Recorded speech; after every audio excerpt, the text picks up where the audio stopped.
श्री स्वामी समर्थ आपल्या यूट्यूब चॅनलवरती आपल्या सगळ्यांचं मनापासून स्वागत आहे। आज आपण बघणार आहोत 2023 मध्ये घटविसर्जन नक्की कधी करायचं आहे।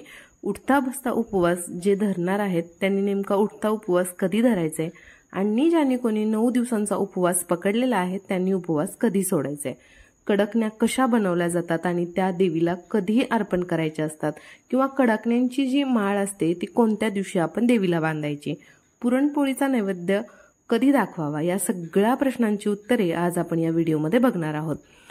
प्रत्येक भागामध्ये जसं घटस्थापना करण्याची पद्धत वेगळी असते तसंच प्रत्येक भागामध्ये घट विसर्जन करण्याची सुद्धा पद्धत वेगळी असते। तर दसरा 24 तारखेला आहे म्हटल्यानंतर 23 तारखेला आपल्याला घट हलवायचा आहे पण विसर्जित करायचा नाही। एका जागेवरून दुसऱ्या जागेवरती घट हलवायचा आहे आणि घटस्थापना करत असताना जर तुम्ही नारळ ठेवला असेल तर तो नारळ त्या दिवशीच फोडून घरातल्या सगळ्यांना आपल्याला तो प्रसाद म्हणून वाटायचा आहे। आणि जे लोक उठता उपवास करणार आहेत त्यांनी अष्टमीला हा उपवास करायचा आहे आणि नवमीला घट हलवल्यानंतरच हा उपवास सोडायचा आहे। आमच्या भागामध्ये दसऱ्या दिवशीच हा उपवास सोडला जातो आणि त्याच दिवशी घटाला पुरणपोळीचं नैवेद्य दाखवलं जातं।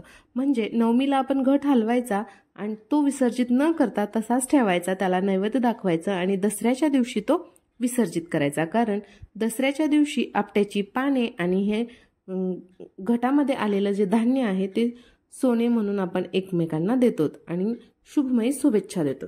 आणि ज्यांनी कोणी 9 दिवसाचा उपवास केलेले आहेत ते सुद्धा नवमीला उपवास सोडू शकतात। एक तर तुम्ही नवमीला रात्री उपवास सोडू शकता किंवा दसऱ्या दिवशी हा उपवास सोडू शकताय। पण उपवास सोडताना एवढं लक्षात ठेवा की तुम्ही 9 दिवस उपवास केलेला असतो, जड अन्न पचण्याची क्षमता तुमच्या शरीरामधली कमी झालेली असते। जेव्हा कधी उपवास सोडणार आहात तेव्हा शक्यतो सुरुवातीला हलके फुलकेच अन्न घ्या जेणेकरून ते तुम्हाला लवकर पचन होईल। कडाकणी नेमकी कशी बनवायची असते तर गव्हाच्या पिठामध्ये आपल्याला गुळाचं पाणी टाकायचंय, थोडंसं मीठ टाकून ते घट्ट असं मळून घ्यायचंय। त्यानंतर आपण जशा पद्धतीने पुऱ्या लाटतो अगदी तशाच पद्धतीने कडाकण्या लाटायच्या आहेत आणि त्यामध्ये काटा चम्मचनी किंवा इतर कोणत्या तरी साध्या चम्मचनी आपल्याला वेज पाडून घ्यायच्या जेणेकरून ते फुगणार नाहीत। आणि जर फुगली तर कडकणी कडक होत नाही आणि कडकण्या खासियत आहे की त्या कडक असतात।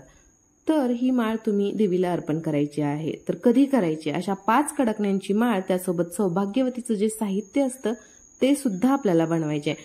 म्हणजेच आपल्याला हळदी कुंकवाचा छोटा करंडा बनवायचा आहे, बांगड्या, मंगळसूत्र, जोडवी, कंगवा, अशा पद्धतीने आपल्याला कडाकण्या बनवण्यासाठी जे पीठ मळलं होतं त्याच पिठाचं हे साहित्य बनवायचं आहे आणि ते तळून घ्यायचं आहे। त्यानंतर आपण देवीला हे विसर्जित करायचं आहे। तर हे विसर्जन कधी करायचं किंवा माळ अर्पण कधी करायची, तर तुम्ही पंचमी, सप्तमी, अष्टमी किंवा नवमी या 4 दिवसांमध्ये कधीही कडकण्यांची माळ देवीला अर्पण करू शकताय।